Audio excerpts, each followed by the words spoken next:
Let's talk about how to cure toenail fungus for under $2. All right, so what is this fungus? Fungus kind of is in the family of fungus, yeast, mold, and these microorganisms love a warm, moist environment, like in your shoes. This specific fungus is called dermatophyte, if you wanted to know that. Now, I just want to say that you have friendly fungus, beneficial fungus, called symbiotic fungus, and you have pathogenic or unfriendly fungus and yeast and mold and things like that. In fact, I want to show you something in this book that I'm reading, which is actually quite fascinating. It's called Mycorrhizal Planet, How Symbiotic Fungi Work with Roots to Support Plant Health and Build Soil Fertility. Now check this out. Pick a handful of old growth forest soil and you'll be holding 26 miles of linear mycelium. Now, what is mycelium?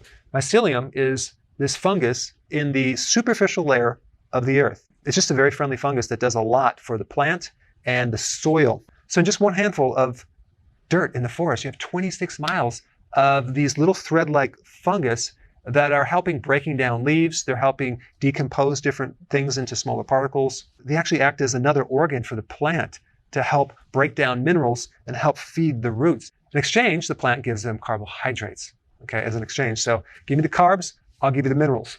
So we have all these microorganisms living all around us. But this specific microbe is not the friendliest, and it's an overgrowth of a certain fungus that normally should be in check by our own immune system, but it can get out of control. Now, here's the challenge that I see here when you take medication. And again, I'm not telling you not to take medication. I'm just giving you the data. Lamisil. Lamisil, that's a common medication they use for toenail fungus. You're going to take it orally, and you're usually going to take it for 2 to 3 months, okay? Now, the problem is this medication penetrating all the way deep into the inside of your nail. I mean, you have to take it a long time to penetrate, but in the meantime, it's doing a number on your liver. Some of the side effects, it can increase liver enzymes. It can cause liver damage. It can cause lupus, okay, which is an autoimmune disease. It can create central nervous system damage. It can actually put you in the emotion of depression and cause a loss of taste, and jaundice, which is a liver problem, and even alopecia, which is hair loss. So not only does it come with a negative package with all these side effects, but it's marginally successful. It's like 30 to 40% successful. Now, if you look up alternatives to this, like natural remedies, there's going to be a lot of stuff you're going to read that, oh, there's not any studies that shows that it works, or it could be harmful, or this and that. But I want to give you some solutions that I've personally seen do work. So these solutions I'm going to talk about at least have less side effects, a lot less side effects, if any, and they potentially could actually really help you get rid of this nasty fungus. Now, I've done a video on this before where I talked about soaking your feet in Epsom salts, which is magnesium sulfate, for about 15 minutes a day, and then drying your feet out and making sure that you're maybe wearing sandals around the house so your feet aren't so sweaty. And you're going to be adding 2 teaspoons of Epsom salts in 4 cups of water, and you're going to heat it up so it's nice and dissolved, and you're just going to soak your feet in there. Okay, so this is a good remedy. The problem with this remedy is it does take a long time to work. You're doing this for weeks and weeks and weeks, okay? So I'm going to give you a couple other things that are a little bit faster, okay? Tea tree oil. It originates in Australia. It's been used by the indigenous Australians for a very long time, and they used it for coughing, acne, dandruff, all topically, they don't take it orally, as well as lice, scabies, and fungus. It's a natural wide-spectrum antifungal compound.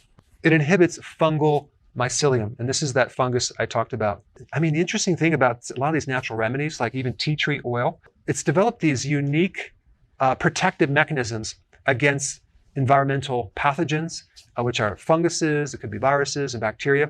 And so we can tap into that and use that to help our own bodies, because it's natural and it's going to have a lot less side effects. Now, there is another remedy that I'm going to recommend that's even less expensive than tea tree oil, and it's under $2. Simple iodine, okay?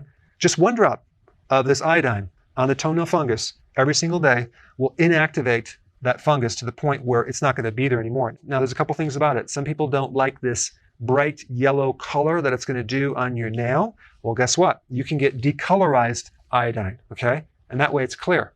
It's not going to be a problem. Or if you don't mind the color stain, I would recommend povidone type iodine. It's very inexpensive and it's pretty non-toxic. I did a video on how to get rid of skin tags with this iodine. And all you need is 1 drop of this every single day on the toenail Put it topically. Try to keep your feet dry, okay, not in a moist environment, especially around the house. Let your feet breathe and make an environment where the fungus cannot grow. Now, there's one very, very important point I want to mention, and that has to do with what fungus live on.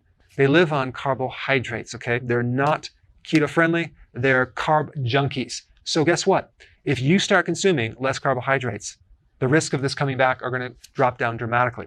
If you want more information about that, I put the video that you need to watch first right here.